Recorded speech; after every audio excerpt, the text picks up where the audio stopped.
Hello and welcome to Rock Your Block. I'm your host and producer, Tia Young. Today we're going to talk about the impact of positive children's books on diversity. Our special guest is an author and elementary school counselor. She has served as a mentor to new counselors and has educated hundreds of students in the areas of social, emotional learning, academic development, and career readiness.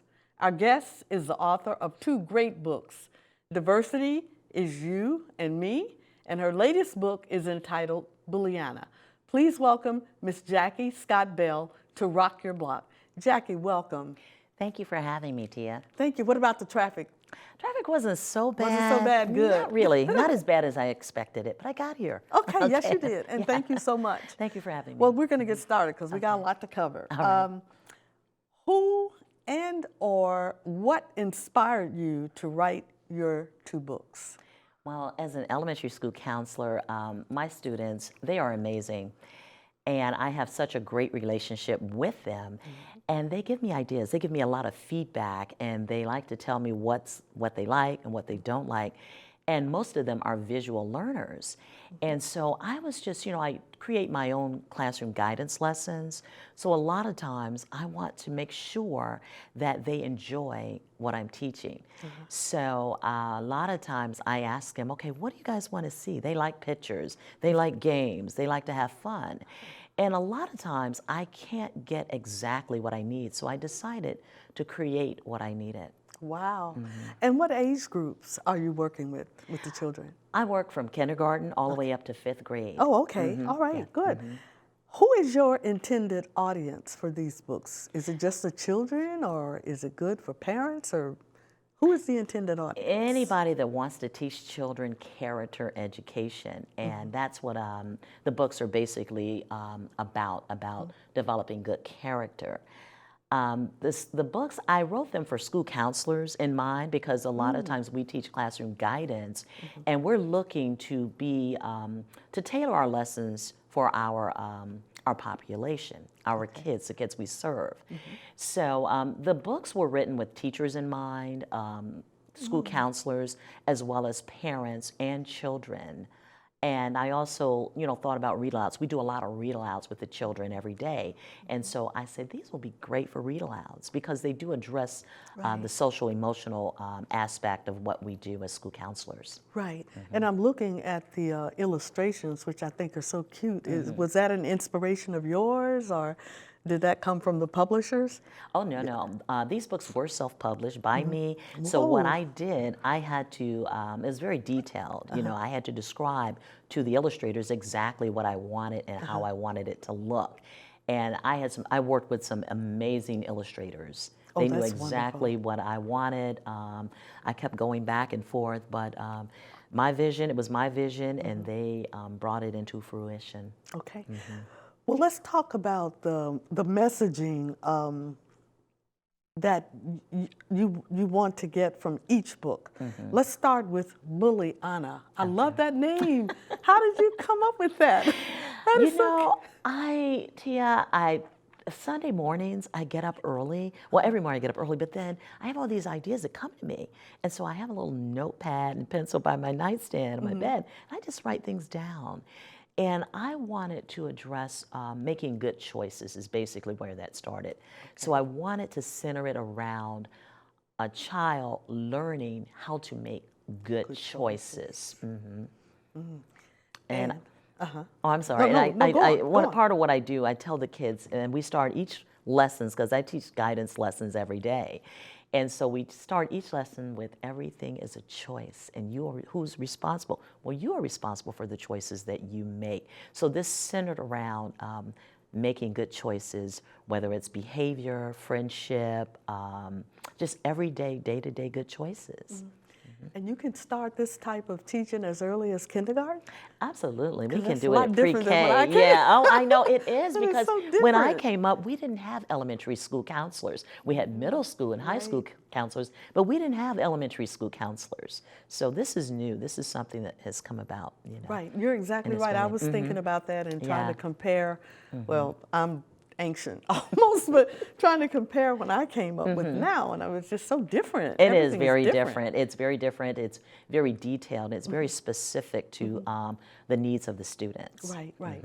Okay, diversity is you and me. Talk about that. And that is about, I teach a lot about respect and teaching children to respect differences, that we all come from different places and different families, and we all have different ideas and beliefs. And so I wanted to kind of grasp what that would look like to a child, you know. So when I wrote Diversity is You and Me, I wanted the kids to understand that no matter where you come from, no matter who you are, you all play a role in making up the world. And so that's where I got that idea of diversity is you and diversity is me. Right. Well, you know, you've got Making Good Choices on one book and then Respect on the other book. So does that mean that that could be some of the issues that parenting brings, helping your kids to make better choices absolutely. And respect? Are you finding out that that's missing? Well, life is a series of choices. You know, that's one thing we say. Everything you do is a choice, whether it's what you choose to eat or your friends or how do you choose to act and how you think. It's a choice. And so that's kind of what I was trying to convey with the book, you know. Okay, for making the choices. Yes. Okay, all right. As an elementary school counselor, how do your books fit in with the curriculum of today? Well, for each grade level, kindergarten through fifth, we teach what we call objectives. And they are, we have the local objectives for the local school district, then we have the ones that are for the state, and then we have the national ones, which are brought about by the American School Counseling Association. Right, so then your books on respect and making good choices, that matches up with some, that's what I was getting at, that matches up with Yes, absolutely. some of the curriculum. That's why I wrote them, because I wrote them based on the curriculum. The objectives, the things that we have to teach in the curriculum. Okay. So they all correspond to one of the objectives, like for diversity is you and me, that corresponds to the objective, respecting diverse differences. Okay. So now let's go back to the books. Tell us a little bit about Miss Bullyanna. What is she like? Can you kind of tease us enough? Okay, I'll give you a little bit about her. She's a new girl at school. She had just moved from Atlanta, and her father told her when she was going to school that he wanted her to be a leader. And her idea of a leader was someone that was bossy and told other people what to do and made their own rules. And so she had a meeting with her principal who recommended that she go and meet with her school counselor. And the school counselor is the one who told her, no, that's not what a leader does. A leader is someone who sets examples for others to follow. And so she went on a journey with her school counselor, and they reflected upon her behavior and things that she had been doing.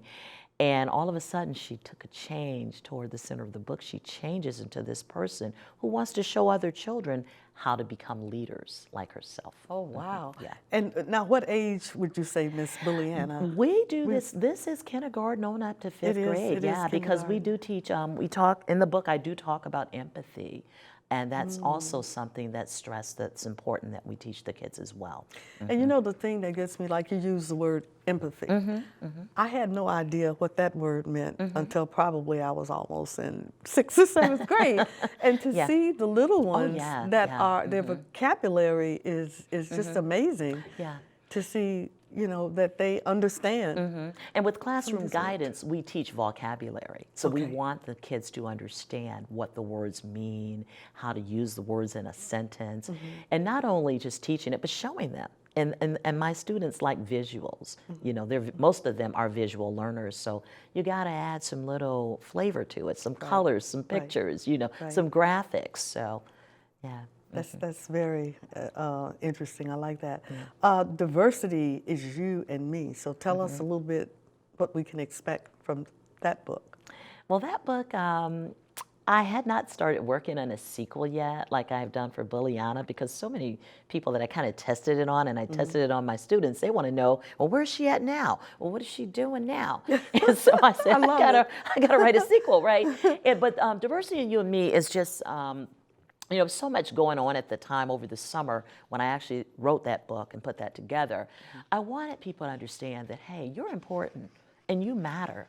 And most kids want to feel as if everybody, you know, even adults, as adults, we want to matter. We want to feel important and we want to be respected. And that's what I wanted to convey to the students when I wrote that. And does the book also get touch upon, you know, respecting one another's different cultures? Absolutely. Because sometimes I find out that that is something that some cultures have no idea about another culture, you know. And if you notice in the book, there's different cultures. If you look at the cover of the book, each kid represents a different nationality. Right, I did. I noticed that. I thought nationality. That was great. And it was a little personal for me because I made sure when I wrote the book that I included things I liked to do as a child, you know, like roller skating was included in there, blowing bubbles, playing in the park, and it's in a park setting. So it was a little, you know, I kind of put a personal touch with the book, and you'll notice that in both of the books. In Bullyanna, I included my children, you know, as children. My nieces and nephews are in there, and some of my best friends as kids. You mentioned some of the things you did as a child, and I'm just wondering, were you a writer even as a child? When did you start writing? Well, I started writing when I was in the 4th grade. Really? I did. And I've written so much, but I never published anything. I wrote a story. I remember my mom brought home our new baby sisters, twins. And I used to make up little songs about them. And it was so funny. And everybody, the neighborhood kids would start singing the songs, you know. So I actually have been writing poetry and just small books, and I've written so many things. I've just never published it. I think had it not been for the pandemic, when we all were kind of on lockdown in our homes, that's true. I probably never would have completed the book. Do you still have some of this material? Absolutely. I have so many. I've written probably treasure up chest. to now, probably 10 books I've written based on my curriculum that I teach. Yeah. Oh, And- that's wonderful. I think that's outstanding. Yeah, so I've got enough stuff in my vault to probably last. I mean, I've basically written a book for each objective that I teach. Oh, so that is I'm just going to amazing. continue to do it. But the kids ask me about Bullyanna. We want to know what happens and what does she do next. And so I say, okay, you can't I'll give you another Bullyanna book, but we're going to also talk about responsibility and problem solving as well. So. Well, Jackie, we are going to take a short station break, but we'll be back in a flash, so don't touch that dial. We'll be right back. 1 out of 4 children in America grow up without learning how to read. There is no substitute for books in the life of a child. The Friends of Richard Byrd Library are dedicated to making the library and its services known to all segments of the community and to encourage the library's use as a cultural and community center. पुस्तकालय आएं। Venga a la biblioteca. Viens à la bibliothèque. We facilitate children's activities, reading programs, and affordable book sales.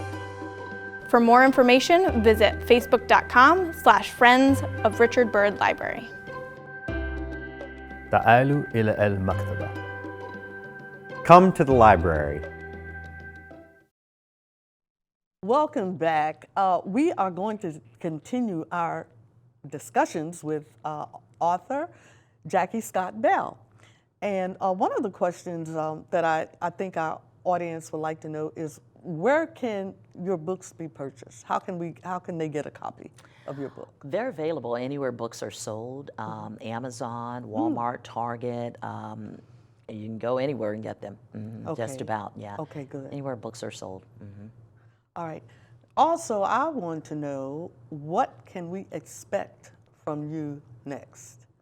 Because you told us before the break that you've got this treasure chest I do. of material. So what can we expect from Jackie next? Well, the kids requested that I write a sequel to Bullyanna. So I've got to write another Bullyanna story for the kids, you know, and I listen to them. It's important what they say because I like to make the lessons that I teach fun and engaging, and I want them to want to come and listen and learn, and I try to make learning fun for them. So, and then that's probably my next step, and then I'll go dig some of the other stuff up out of my phone and try and, you know, tweak it and write it as well.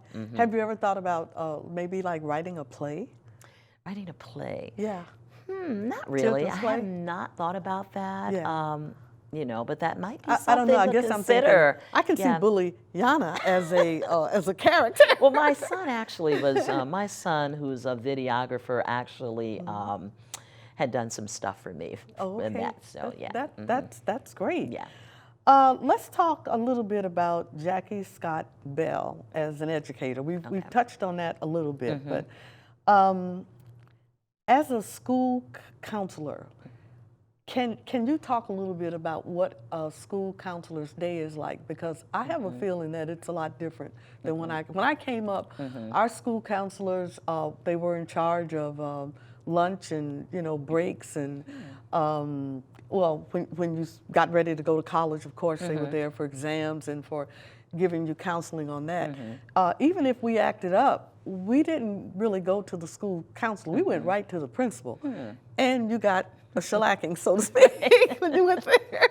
So I'm thinking that things are very different now with what school counselors are. Can you talk a little bit about that? Sure, absolutely. Now, you have elementary school counselors, you have middle school counselors, and you have high school counselors. I work as an elementary school counselor. So what we do is we teach classroom guidance lessons. We go into the classroom just like a regular class. You know how you have PE, art, music? Right. Well, you go to classroom guidance and you learn about how to be respectful to your friends or how to problem solve. You learn coping skills, anxiety skills, anything that has to do, we're mental health professionals in the schools. And so anything that has to do with creating a well-rounded individual, that's what we do, we address, as well as doing small group and individual counseling.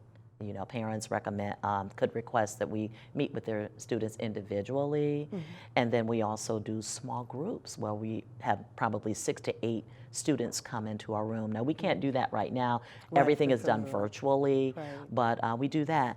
In addition to all that, we put together holiday gift programs to help our families in need. We work in conjunction with our social worker and our school psychologist to provide holiday toys. For Thanksgiving, turkeys, meals. Right now, we have food distribution that we're working on right now. Wow. Yeah. So let's say that you have 8 or 9 kids that are having discipline problems, maybe just fighting, just going up, punching somebody. So you can put together a small group and deal with that issue? Absolutely. And you're saying that you have a psychologist. We have a psychologist on staff at our school, yes. A psychologist, social worker. So yes, we do small groups, or either with something like that, or someone who's having a trouble, like conflict. We teach conflict resolution. I might, for example, meet with that student individually and find out what's going on. You know, a lot of times you might find out that there's something going on at home or something that has happened in the family that they may not want to talk about, but that's their way of expressing how they feel. So we talk a lot about feelings, you know. How are you feeling? That's amazing. I mean, again, I'm thinking, I'm dating myself. Yeah, well, you know. Tia, if you don't sit down, I'm calling your mom or your grandmother. But see, we don't want to do that. We want to find out where the source of the problem is. You know, we teach a lot of the root of the problem, the problem solving. A lot of times you will find that it could be something someone said to them, or maybe they lost a pet or a family member, or something that's going on in their life that as children they really don't know how to express. So we also teach them how to express their feelings in a positive way without hitting or destroying property or something of that sort. Right. That's really awesome. And it makes a huge difference because, like I said, People want to matter. Kids want to feel important. They want to feel as if someone cares about them. About them. How can school counselors and teachers in general use your books to help them? Can you give like some Sure. specific? They can be used for teachers. They can use them during read-alouds. Most of our teachers, all of our teachers, do like Read alouds? read-alouds. They set Oh. a time aside where they read to the kids, or they allow the kids to read. Okay. Yes. And school counselors can incorporate these into their guidance lessons. And I've also written lessons that go along with the books, so that if a counselor wants to read a book about Bullyanna or diversity and me, well, here's the lesson that goes with that. So I've also created So the you're lesson. actually also, well, school counselors actually write lessons plans for other teachers, for the teachers that For may the be counselors having, only, just oh, for the counselors. Yeah, and we do them only. for each Okay. other. Oh, We okay, I write see. for each other, but Okay. for me, I find it easier to just kind of write my own lessons, and we all do this. Most of us do it. Tailor the lessons to our population, to our students. You know what our students needs. Like if you have students who are, like right now, maybe they're trying to just get this whole virtual learning down, and their anxiety level is up. They're worried, they're concerned, they're falling behind. You know, we offer words of encouragement. You know, we try to help our students get to where they need to be. As a counselor, in the beginning of school, when school first starts, are you able to discern those students that are having Yes. problems, not necessarily academic problems, but problems outside of? Oh, definitely. We can tell identify those students, yes, early on. We Right. identify who needs help. We do needs assessments, you know, to find out exactly what is needed. We just don't go and teach a lesson. We need to know what is it that's needed. So we do consult with our teachers and with our staff collaboratively to find out where the needs are. Where the needs are, Yes. that's great. Now, earlier in our discussion, actually in the introduction, I mentioned that there are 3 things that you do that I found very interesting. The social emotional learning, and you may have already touched on that, but I didn't associate it with this title. Okay. I want to know, what is social emotional learning? And if you could talk a little bit about your academic development, how that works out, and then career readiness. Okay. Really interested in career Okay. readiness. Maybe take career readiness first. Okay. Well, career readiness is basically teaching kids as young as kindergarten the different careers and how to relate that to what they're learning right Get out now. of here. In kindergarten? Oh yeah, oh Okay. yeah. And I'll give you an example. I start that with, what are your likes? What do you like to do? What are your interests? You know, and kids know what they like, whether they like to play basketball or whether they like to sing or dance or paint. You know, you will find as early as kindergarten, kids already know what they want to do. You know, That's amazing. I found that with my own children, though. My son used to make little videos with a little camera watch that he had, and he grew up wanting to be a videographer. You know? My daughter used to play with her dolls on the floor, and she'd have like 40 dolls on the floor. And she is going to school to be a teacher. She's a senior Oh, wow. in college. That should make you proud. Yeah. Oh, absolutely. And she knew what she wanted to knew do. what she So wanted. sometimes you can discover that talent early on, you know, with kids. Oh, that's Yeah. wonderful. And then academic development? Academic development would be teaching kids study skills, test-taking strategies, time management skills. So that's what we address with that, like studying, how to study. How do you study for a test? How do you raise your grades from a C to an A? Wow. know, And then social, emotional. Yes, the social emotional would be like conflict resolution, emotional management, how to manage your emotions, your feelings, how to get along with other people, coping skills. Right. What do I do when I get upset? What do I do when I'm angry? Identifying these feelings, thinking about how you feel. So those are some of the things. That's amazing. Yeah. I mean, I'm impressed. You can tell I don't have any children, but it's a lot of things you're saying. I'm like, really? Yeah. They do this in school? And the kids, I learned so much from them. Like I said, a lot of the ideas I get come from the children. Well, you know, our time is almost up, but you get the last word. Jackie Scott Bell, you get the last word. Um, what would you like to see happen with counseling and with the books that come out to help those children that are seemingly they're kind of left behind? What would be your thoughts on that? Well, what we do at our school when we identify kids that are that are lagging or that are left behind. What I want to do with this is create colorful pictures that make kids want to learn and want to read. But as far as being left behind, there's a lot that goes into that. Parent involvement, parent engagement. Getting students interested in learning. And that's what I'm hoping to do with this is the kids that aren't really interested in reading, I want you to become interested in reading, because here's a funny story for you, or here's something that you can relate to, something that you may have experienced. So I want to make the kids want to read, want to pick up a colorful book and read it and find out what's inside. Right. And as you were talking, I'm thinking that your books, you're able to put them so that you can create a book that deals with math, that child that, and with the science and with various communication skills. So I think that is wonderful that you can do so much with the writing, the children's books. Thank you so much for coming. Thank this you for has been a having pleasure. me. It's a pleasure to be here. And you are welcome anytime to come back. All right. Because I think we just touched the surface. Yeah, I'd love to come back. Thank you so much. Thank you for having me. Okay. And thank you for watching Rock Your Block with our special guest, author and educator, Jackie Scott Bell. Remember this, the mind is a terrible thing to waste. We need to support our counselors and teachers in every way that we can as they work very hard to shape and mold young minds for the new workforce. Please tune in next week for another great show on Rock Your Block. I'm Tia Young, wishing you a safe and peaceful week.